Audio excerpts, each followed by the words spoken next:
It's been almost 3 years since the controversial release of the definitive edition of the Grand Theft Auto trilogy, and boy, that game did not do well when it came out. It was buggy, textures and signs were poorly upscaled, characters looked weird, and ran terribly, especially on last generation consoles and the Switch. Has Rockstar and Grove Street Games fixed GTA 3 since then? Is it worth playing? And most importantly, if it ever goes on sale, is it worth $5?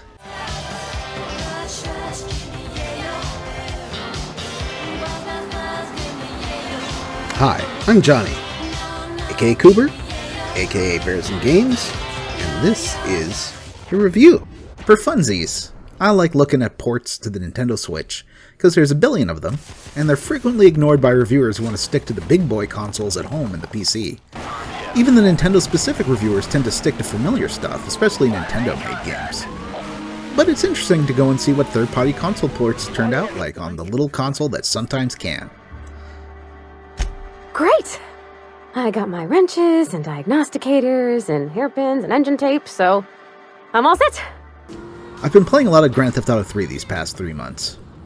I played through all of Grand Theft Auto 3 on the original Xbox and a big chunk of it on PS2, PC, and the definitive edition on Series X. And a funny thing happens when you play a massive amount of the same game over and over. You start wanting to compulsively play more. The game creates grooves in your brain. So even after all that, I kept on playing, this time with the Nintendo Switch version. Now I hadn't rushed out to buy the Switch version of the definitive edition because I'd watched some pretty horrendous reviews of it back on release.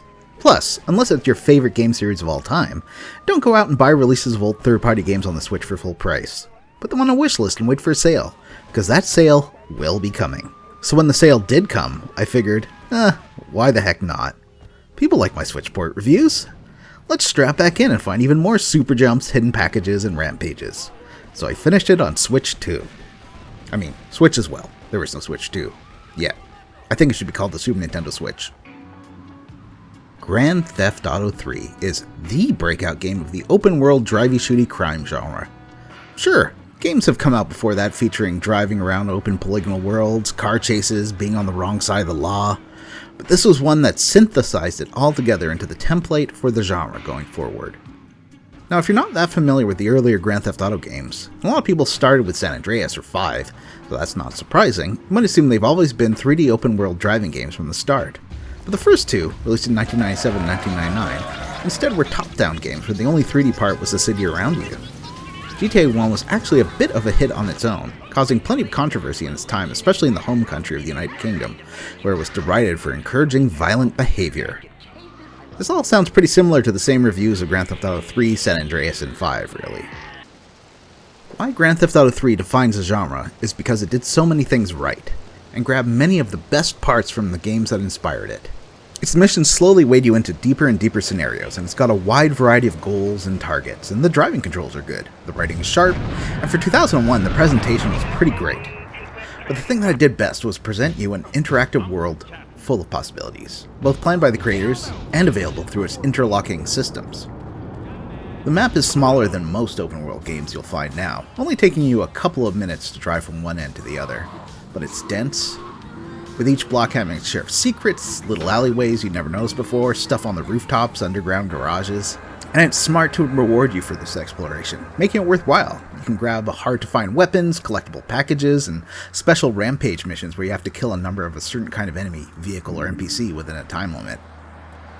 The scope was impressive, and while other games released in that era certainly could have better graphics, like Project Gotham Racing, Max Payne, or Gran Turismo 3, it had a care and attention to detail that set it apart.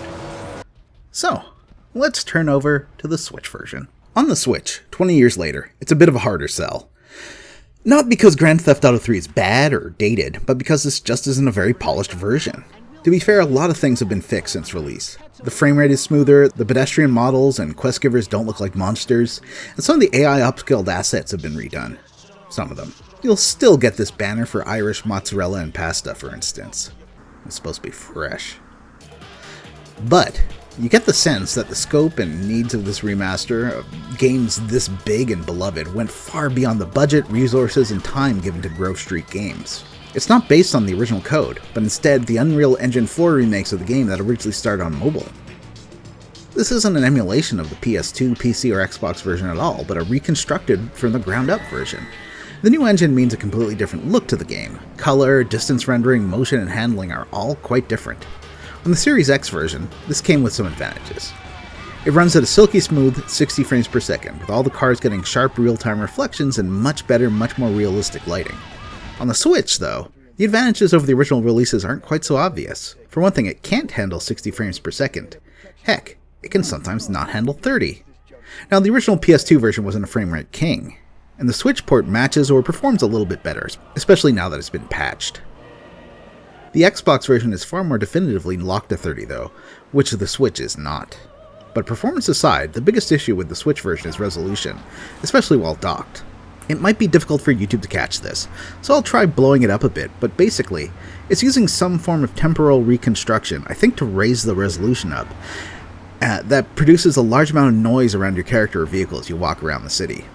On a big TV, everything around your car just looks kinda smudgy and weird. On handheld, however, this isn't anywhere near as big an issue. The resolution is lower and the screen is smaller, so it's a lot harder to notice nitpicky details like that unless you go out of your way for it. Some of the lighting and reflections remain, and they can look okay. The GTA guy looks good here in front of a car's headlight, for instance, and the Times Square-ish area has some nice details at night. Also, the Definitive Edition's improved draw distance can look good a lot of the time too, with some nice fog and other atmospheric effects.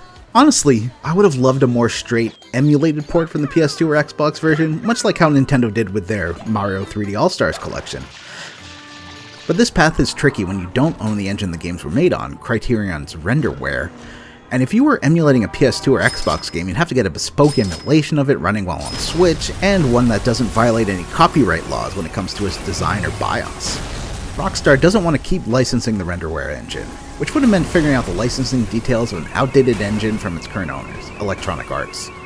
So, Unreal Engine 4 it is. It would be possible to spend time emulating the original lighting, filters, flares, and streaking from Grand Theft Auto 3, sure, but I guess it was decided it wasn't worth the time, or that new players want to see this cleaner, shinier version and don't care about that old look.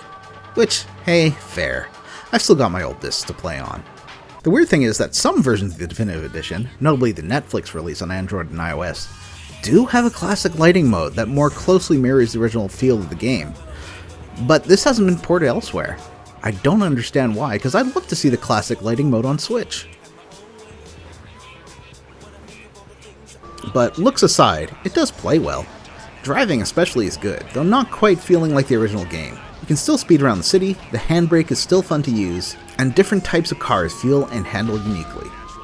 Sports cars can be rear-wheel drive, as can old Cadillacs, while you can have the front drivers like the Camry like Karuma or the Manana. The switch buttons, even the triggers, don't have analog movement, just an on-off feel. This isn't the end of the world, as the game is perfectly playable that way, but some folks may miss the finesse of PS2 or current-gen console versions. On foot, outside of combat, the game is mostly fine. It's missing my favorite view from the original release of the game. Those had this top-down view more reminiscent of the first two Grand Theft Auto games. It actually handles a little better than the original console versions around tight spaces, stairs, and the like. But combat is a weak point. Not car-to-car combat, that's still great. You can smash, crash, and drive by to your heart's content. But on foot, with weapons or unarmed, it's a bit hinky. The original game had a hard-to-see red box around your target. This time it's more of a glow around them. Unlike in the original console versions, you can switch to a manual aim mode that can make headshots a breeze. On PS2 or Xbox, this was lock-on or nothing. On PC, though, you could always mouse aim even back in the original release. This is a boon, especially for more long-range firefights, but this version still gets confused and frustrating when you've been rushed by a lot of mokes. This is faithful to the original, but maybe should not have been. On the plus side, with the Definitive Edition, you now have the option to go back to a checkpoint, which in GTA 3 is always the opening of the quest. This saves you grabbing your weapons again, healing again, grabbing armor again, and getting over to the quest start point, but can come with one unforeseen consequence. Any bonus or collectible you found during the mission will be forgotten if you load this checkpoint. So always make sure to pick up these outside of a mission to save yourself some frustration. There's only a handful of big firefights in the game, so the poor combat controls aren't the deal breaker they could have been. Besides, you can almost always get in a vehicle and run them over if you want. One thing to note about the Switch version is that it seems to be running with a reduced amount of pedestrians and other vehicles. The vehicle stuff isn't really a big deal. There's still traffic to avoid, but their relative sparsity to other versions means you won't get spectacular chaos. This does cause a little difficulty with some of the rampage missions, like those where you have to kill a certain amount of gang members or destroy a number of vehicles or pedestrians, because the lower number of other folks on screen means meeting the quota in the time limit can be much more difficult.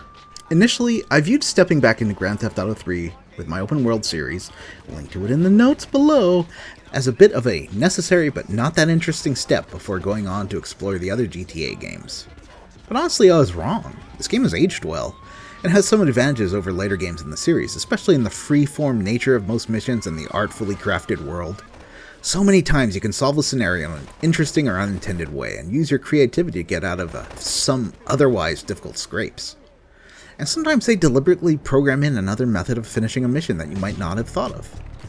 As the Grand Theft Auto series progressed and the missions and writing got more elaborate, there are less and less of these free-form scenarios, opting instead frequently for more cinematic and scripted missions. There's definitely a benefit to this, but if you want to try the goofy open style of GTA missions, this game has it. Speaking of goofy, this game definitely has a sense of humor, and it's kind of hit or miss whether these jokes work today, or with your own specific sensibilities. Do remember this was the very edgy time where South Park and my own personal favorite Strangers with Candy were on the air. No, an oncologist is a doctor who treats cancer. Cancer? That's hilarious! And some of the comedy, particularly the stuff about women and queer people, feels a bit dated and sometimes pretty shitty. Then again, this does have maybe my favorite talk radio channel of the Grand Theft Auto games, where the host and real-life audio producer Laszlo deals with a variety of bonkers callers. Save my marriage. I love my wife, even though she is a fat worker. And I say, Jerry, you are a man. It is a man's duty to love his wife, even if she is like a farmer.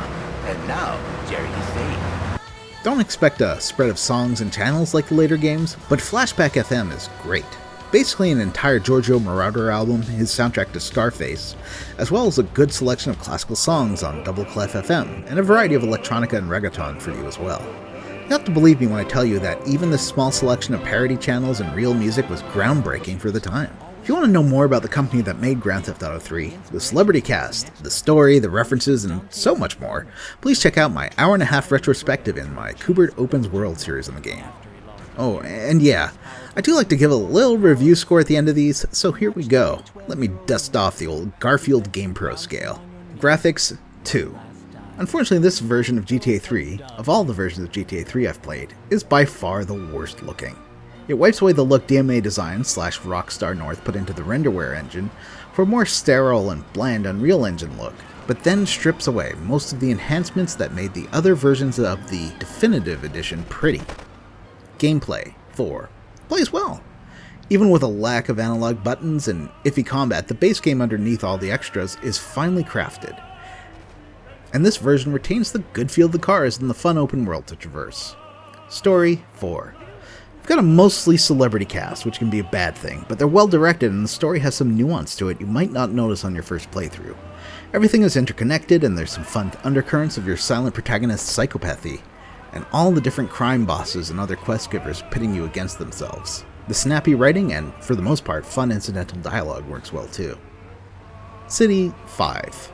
It's just a classic open world city that both feels alive with pedestrians and other vehicles that respond, perhaps not realistically, but entertainingly to your reactions. There's a keen sense of verticality to the play space that's interesting too, with car parks and elevated trains giving you a chance to get where you might not think you're supposed to be going, as well as semi-hidden underground spaces too. The Switch version also didn't have loading times between each island in the city that the originals did. Fun, 5. Finding hidden packages and super jumps might sound boring, but they're surprisingly addictive once you get the taste for it. The missions themselves never last too long, and aside from a couple of difficult moments, usually don't outstay their welcome. That's not even mentioning the taxi missions, firefighting, rampages, and RC car attacking you can get up to. It doesn't get old. Thanks for watching this video all the way through to the end. Please tell your friends and give a big ol' click to the like button. Subscribe if you want more Switch reviews, Kubert Opens World, Bears and Games, racing game reviews, queer video game history, and more. Think you want to hear me talk about RPGs and other such story-heavy games? Tell your podcast app to download the Square Roots podcast. You can hear me, Vanessa, Matt, and Jim play through your favorite games a chunk at a time, like a book club. We've finished over 60 games now. Goodbye, and I love you. Platonically. Don't make it weird.